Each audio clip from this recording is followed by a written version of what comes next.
Hey guys, welcome to Warner Wolf's channel here. This is a Sekiro channel. Main is Sekiro. I'm not sure whether in the future I want to do something else, like maybe perhaps a Neo or some Souls genre or Souls-like games. But for now, it will be Sekiro. It's all gonna be Sekiro content. Now, if you love Sekiro, make sure that you subscribe, like, and share this video because that will help my venture. That will help my journey in my YouTube career things that goes around here right now. So if you love this video, go ahead and share me out, like it, and subscribe. And in this video we are going for that full gameplay, full Senpou temple part of Sekiro games. So enjoy and have a good day.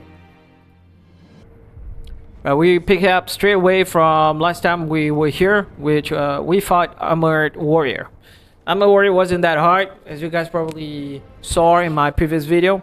And now we're just going to continue our way into Senpou Temple. But before that, here I am gonna show you where the white pinwheel is. Now if you do not know what pinwheel is, technically it's a side quest item. It's a quest item that you can give to the big guy. I forgot his name, but that one crying big guy or big dude.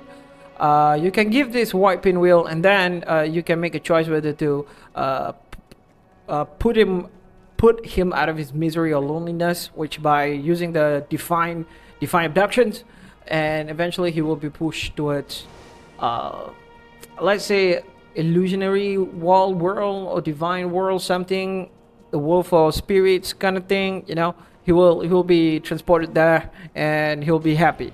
So that's the goal here, to get this white pinwheel. I'm not sure if giving Raiden white pinwheel will actually open that option to actually put him away with a good motive. But white pinwheel will do the trick. So here you guys just walk straight. You're gonna get to the Demon Bell. You can get to Demon Bell two ways here. Either this way, the long way, or the easier way is through the Ashina outskirt towards the headless demon or headless creature, and that will be like a shinobi shortcut towards this place.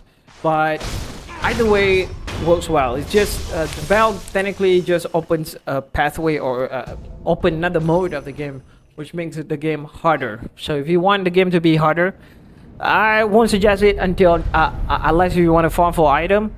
Go ahead and ring this bell and you'll make the game harder for you, but it'll give a better materials, better drop chance. And now we're back to Senpou Temple, Mount Congo. Just straight away here, down here there will be like docks 1 2 3 4 5 if I'm not mistaken. I could be wrong, but docks not really a hard creature in this game.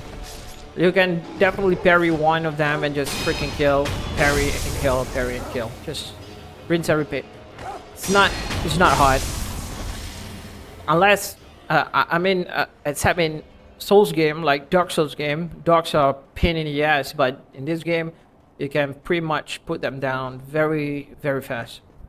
So down there will be like few people or few enemies you have to watch out for, and new enemies that you will encounter here that you haven't encountered at other place yet. The one who throw some kind of like projectile grenade, projectile explosive stuff towards you, but nothing should be worried because those projectile are very slow, super slow, and it's easy to telegraph, easy to know where's the spot that he'll land, even before explosion.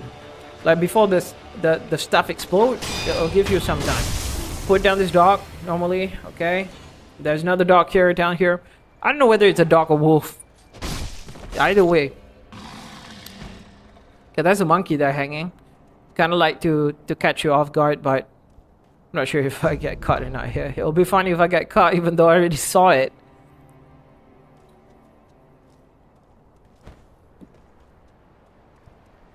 So this red cup, again, it's really important to get enough amount of treasure cups, because this treasure cups gonna lead you towards getting the mass fragment.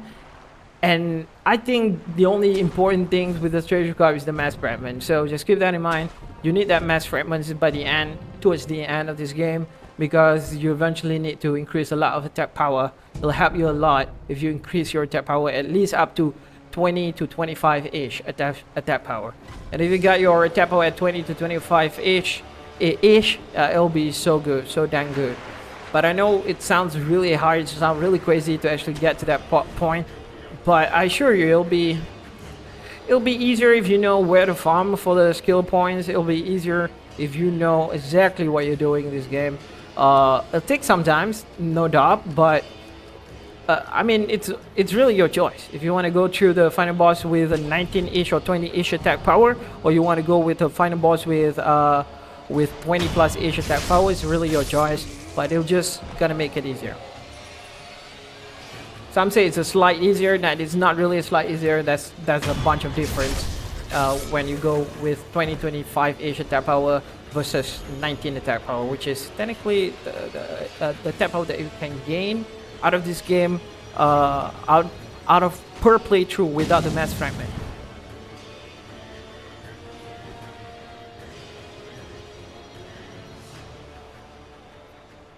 Yeah, I was trying to actually stealth them, but I do not need to do that actually. I can actually put them down pretty quickly and easily here, but for some reason I don't know what I was thinking. Look at that projectile. That projectile is exactly what I said. They move and travel really slow, so you'll get a chance to actually dodge them. Oh my god. I don't know what happened there, but there you go. That's the project. And they got me, that one. You just need to jump away,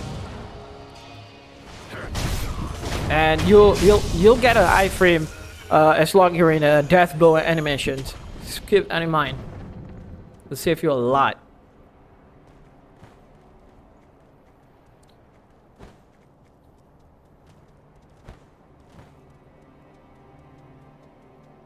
Okay, there's supposed to be some kind of important stuff inside. I don't quite remember what. It could be a guard seat. I might be wrong, I don't know. It could be. But I don't think I go here. Yeah, I don't think I go inside there because it's just too much hassle, too much enemy that it's a hassle to go through it. But if you want to go ahead. But technically there will be like at least 1, 2, 3, 4 monks inside that will technically get you, and 5 assassin or 5 rats on top of that temple. That will definitely go up your ass. So if you want to just make a run and get the items and then run back outside, go ahead, feel free to do that. I'm pretty sure you can actually do that.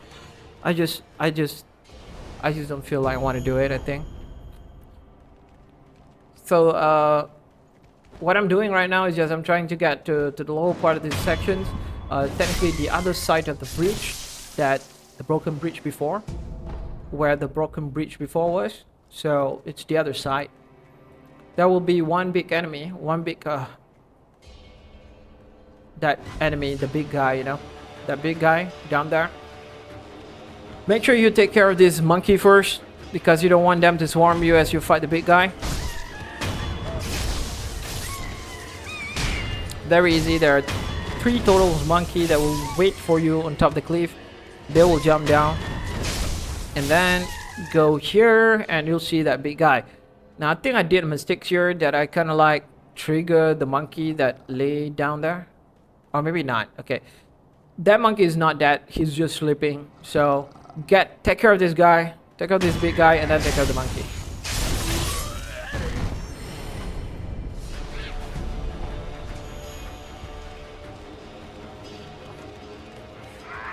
All right, just like that, one hit. It's weird that the monkey takes 1 hit. Other monkey, yeah, all monkey takes 1 hit, I guess. Some of the end game monkey, they don't take 1 hit. They take a lot more than that.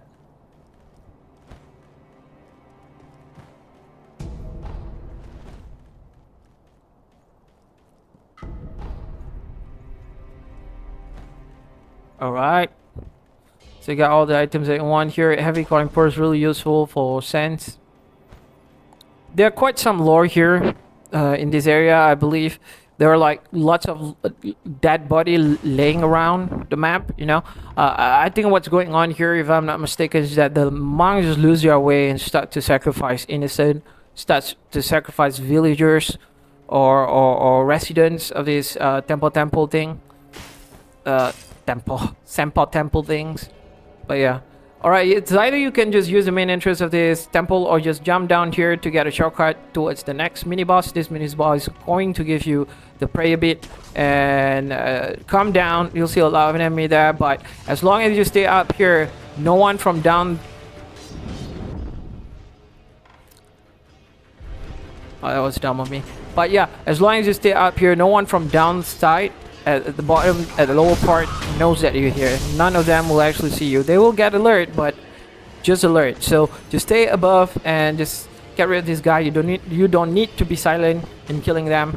They can be done. They can be dealt quickly. There you go. There's another like 2 of them down there. So what you gotta do is just simply throw your shurikens, and it'll be okay. You know what's funny is that one of them already know that you're up here. But yet still the other 2 was like, oh, where are you shooting? Where are you shooting at? Show me. They cannot see you regardless. So get those small one with shuriken. Just throw a hat. I'll recommend you to hold down before throw because the god trap shuriken really works well if you actually hold it down. There you go. Then they will start to deflect, which can be put down pretty quickly as long as you hold down the god trap shuriken.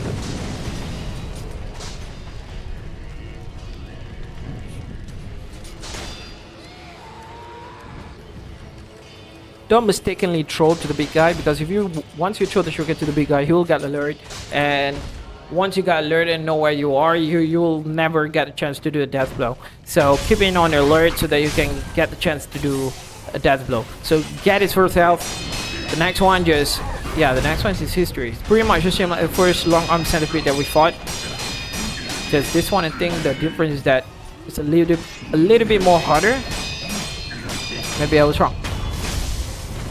Perhaps it's the same. I don't see any difference there. Perhaps just in terms of his HP, it's much more than previous one, perhaps. And then all the loots, just loot the materials. You kind of need those materials because those materials are gonna help you upgrade your shinobi tools very fast and quickly. You need them to progress through the game easily.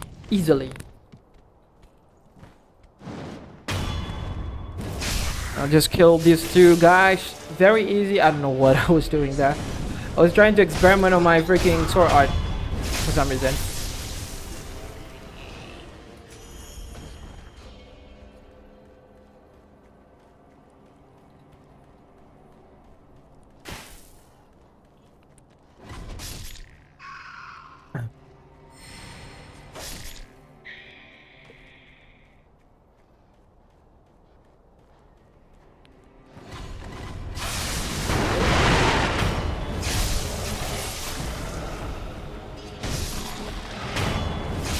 This wolf, this pack of wolves, they're not really hard to kill. You can just use the trick I used here. I'll check one of these monk, but again, easy monk to put down. They're not hard to put down.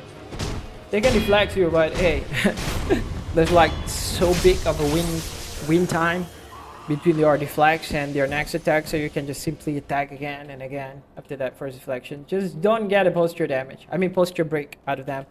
And I think they will rack you up if you got a posture break. Now this one is a funny part. You can see, yeah, the lizard was trying to look for us. The weakling of this game trying to look for us. Surprise, surprise, surprise. Climb up here for views. I think you can see like 2 monks down there, and the rest of the monk is out there. This area technically is not hard at all. You can definitely put them down pretty easily. One of the big dukes up there, if you're like want to get this done quickly, you just can use your abduction, divine abduction fan, shinobi tools. You can just get rid of the big guy in one swipe. So it's like a one-hit kill kind of thing. If you think that you need to use it, though, Alright, these big guys, you can get a easy stealth kill straight away. There you go, boom. And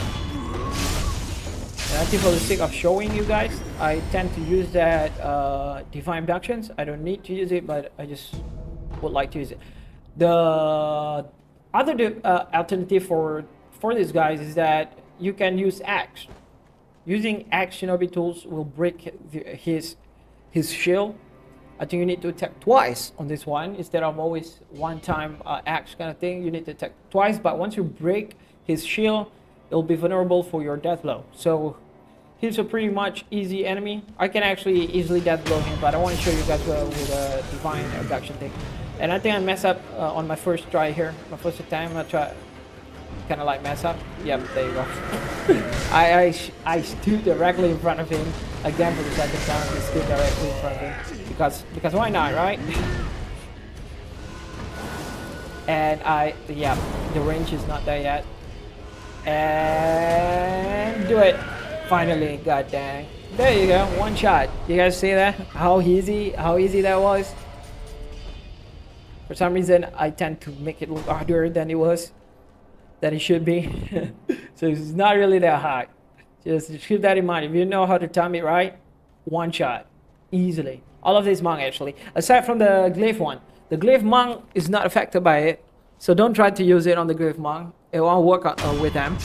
They will rack your ass up if you actually use that thing. You cannot even get a backstab with the glyph monk. Just keep that in mind. So don't even try to use it.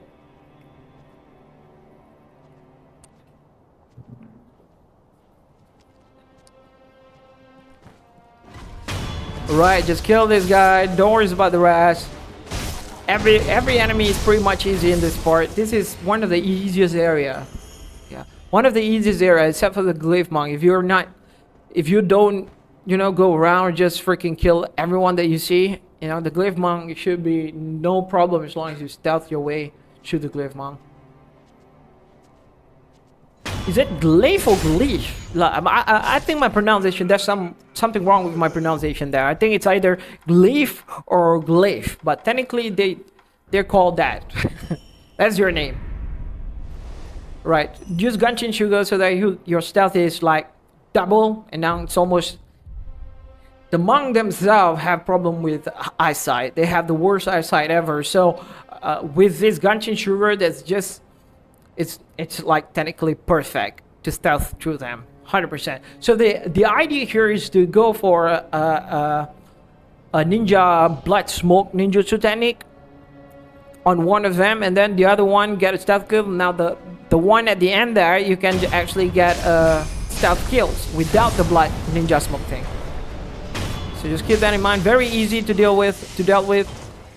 Usually I'll wait for him to come here, but right now, as you can see, he'll actually go to the other side of the corner. So I just make my run straight to him and hug the wall to get a stealth kill on him. Very easy to handle.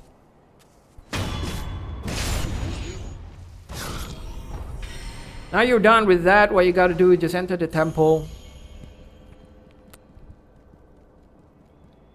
So, law-wise, what we're actually doing right now is actually trying to get the Immortal Blade. That will be the blade that you need in order to sever the immortality of the Divine Child. And this Immortal Blade can be used against certain types of enemy, and it will permanently kill them as long as you don't rest. Like, for example, this centipede creature, they can be killed by that Immortal Blade. And without it, they'll keep on regenerate. You try to kill them down now, they'll just keep on regenerate. It will never die, and I don't think you'll get any experience out of trying to kill them. So you need that Immortal Blade. We are towards the end of the Senpou Temple part here. The next part will be we'll fight in the illusionary halls. Now this is where we'll get our Puppeteer ninja skill, ninjutsu. And where we'll eventually get the Immortal Blade. I think the video will end there. Once we get the Immortal Blade, then the video will end. I'm pretty sure that's the case. Right. Alright. So right now you just need to interact with this thing, and you can simply get into the illusionary hall. This, by far, in my opinion, is the hardest boss in the game. No kidding. You guys have no idea how hard this boss is. Super hard, super frustrating. The hardest boss, top first, above the least, you know, in Sekiro game. So you have no idea. It's just super hard. In case you guys missed what I just did there, it's technically as sarcastically saying, sarcastically speaking, the hardest boss. I think the worst thing about this boss is that you have to try to catch them. This is technically a catch me if you can kind of boss fight. So go ahead, have some fun, try to catch all of these 4 monkeys. Pretty easy to catch actually. You just need to unlock a certain area, certain place, and you can unlock. You can catch them. One of them needs you to actually ring the bell so that they got stunned immediately. The rest is just catch them, you know. And the last one, I won't spoil it, but it's hidden, quite there with you. So just keep that in mind. You're about to see it now.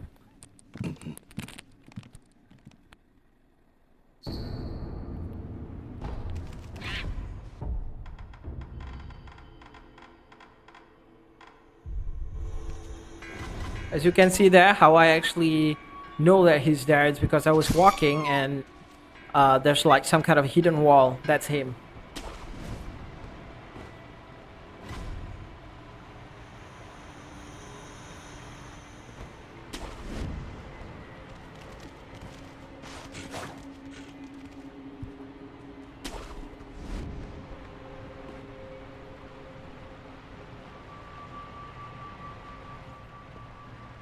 Whee!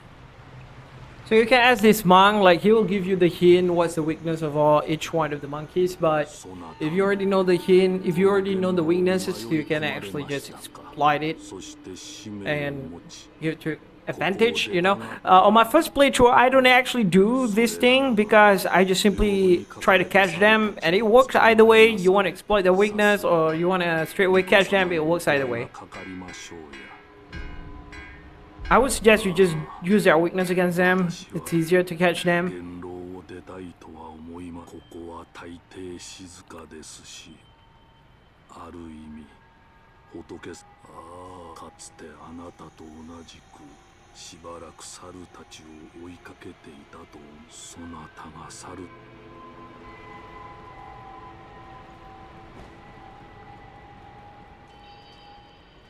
Right, this room is essentially the room where you need to bring the super hearing monkey into that room, if I'm not mistaken. I could be wrong, I don't know. But this room is essentially for the monkey that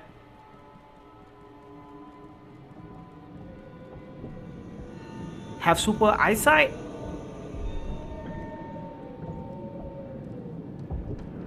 I don't quite remember what's the purpose of this room, but definitely one of the monkeys going to come here, going to run towards this place. It's going to be super chilling. Okay, this bell is for the super loud hearing monkey that can be deafened. This room, I still don't understand what's the purpose of this room. Perhaps the reading monkey, the one with the eyeglass, you know, the one with the glasses. I think that's the monkey that will be at that room. Could be wrong though. So anyway, once you get there, you try to get the monkey. Get this monkey first. It's funny because you usually run towards that place very fast, but for some reason I actually get him easily. Careful with this monkey, this ghost monkey, because they can apply tarot status effects. As you guys probably already know, tarot can actually one hit kill you once the status build up. You don't want to get that. Even though they're not a problem, but in groups they can tend to be a big problem. I think it only takes like 3 of them to hit you, and the status effects will eventually go full.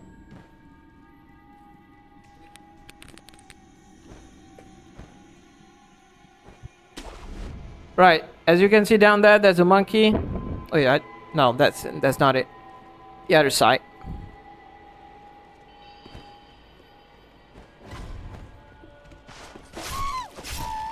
This ghost monkey will grow in number as you kill the monkeys.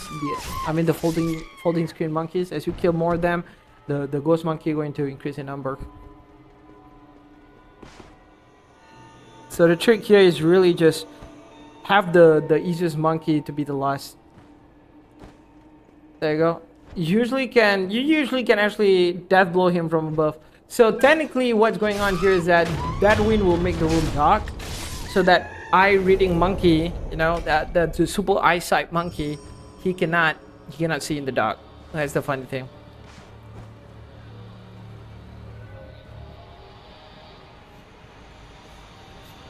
So the only monkey that left now is the one that make a lot of noise. There you go. That's the monkey. At this point, you just try your best to actually catch a monkey. He actually lure you to the, you know, to them. I think you can easily stealth this monkey if needed. You don't have to actually chase him. As you can see, I prioritize the monkey instead of the ghost monkey. Though the ghost monkey can be a very pain in the ass, so just keep that in mind. You gotta be careful. Besides, they keep on spawning. Look at that. Keep on spawning out of nowhere. Kind of like very irritating, very annoying. So what I'm doing here, I reset everything so that I can get the monkey back in his position, so that it'll be easier for me. Once you use this bell, all of the monkey, the rest of the monkey that you already got caught will not respawn. So just keep that in mind. But the one that you haven't caught, they will be back on their initial place, initial spots. So you can reset everything.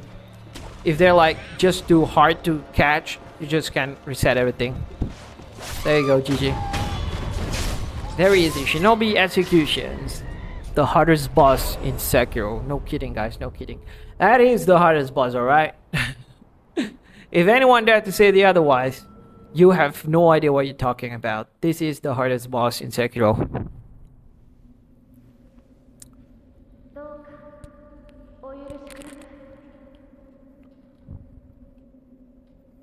Yeah, so it turns out that those monkeys are actually a good monkey. They're like a good monkey pet.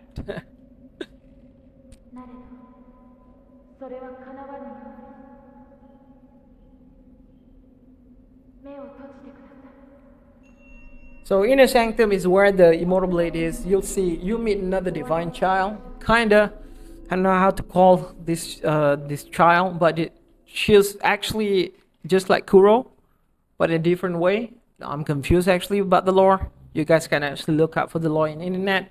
But she's one of the immortal child, so to say. In order to get a good ending, like the perfect ending for this game, she plays an important role for you. She's a key character for the final for the perfect ending. And there are a few complicated stuff that steps that you need to do. I'm not sure yet what kind of ending that I will go for, but I don't know. I might go for this ending.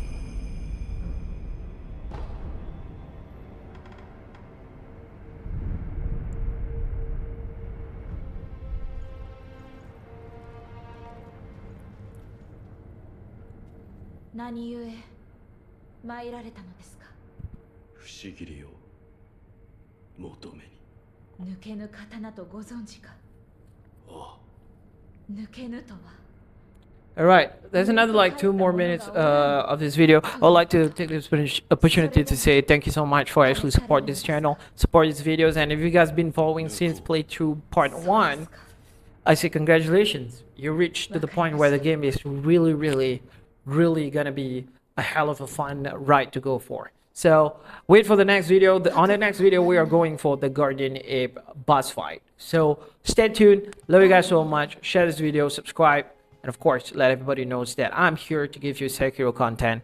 Bye bye.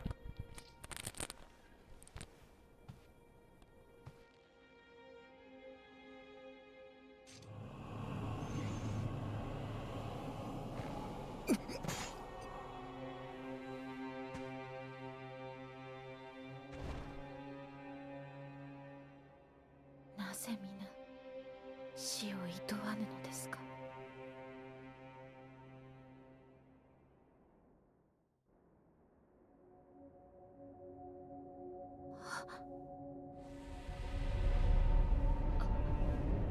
あなたは一体。